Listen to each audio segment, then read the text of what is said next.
অনেকেরই মনে হয় দিদা ঠাকুমাদের খুব কুসংস্কার ছিল, কিন্তু জানেন কি, তাদের অনেক কুসংস্কারের পিছনে আসলে লুকিয়ে আছে সায়েন্টিফিক কারণ। দিদা বলতো দরজায় লেবু লঙ্কা ঝোলালে শয়তান ঘরে ঢুকতে পারে না, কিন্তু সায়েন্স বলে এটা আসলে পোকামাকড় আর ব্যাকটেরিয়া তাড়ায়। লেবু আর লঙ্কার তীব্র গন্ধ পোকামাকড়কে দূরে রাখে। উত্তর দিকে মাথা করে ঘুমানো উচিত নয়। এর পেছনেও আছে বিজ্ঞান। পৃথিবীর ম্যাগনেটিক ফিল্ড উত্তর থেকে দক্ষিণ বরাবর ফ্লো করে। উত্তর দিকে মাথা করে ঘুমোলে আপনার শরীরের ম্যাগনেটিক ফিল্ড পৃথিবীর ম্যাগনেটিক ফিল্ডের অপোজিটে কাজ করে। এর ফলে আপনার শরীরের রক্ত চলাচল বাধা পেতে পারে আর মাথায় চাপ পড়তে পারে। ঠাকুমা বলতো সন্ধ্যের পর গাছের তলা দিয়ে যাবি না, না হলে ভূত ঘাড়ে চাপবে। ভূত না, আসলে সূর্য ডোবার পর গাছ কার্বন ডাই অক্সাইড ছাড়ে, যা আমাদের শরীরের জন্য ভালো নয়। সন্ধ্যার পর ঝাড়ু দেওয়া উচিত নয়। এর কারণও খুব সাধারণ।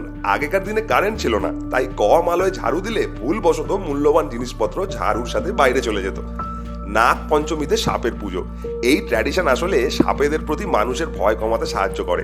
এর ফলে সাপেরা অকারণে মানুষের হাতে মারা যায় না, আর গ্রামের মানুষদের মধ্যে সাপ নিয়ে সচেতনতা তৈরি করে। দেখলেন তো, দিদার অদ্ভুত নিয়মগুলো আসলে আমাদের সুরক্ষার জন্যই ছিল। কোন কুসংস্কার আপনাকে সবচেয়ে বেশি অবাক করেছে, কমেন্টে জানান।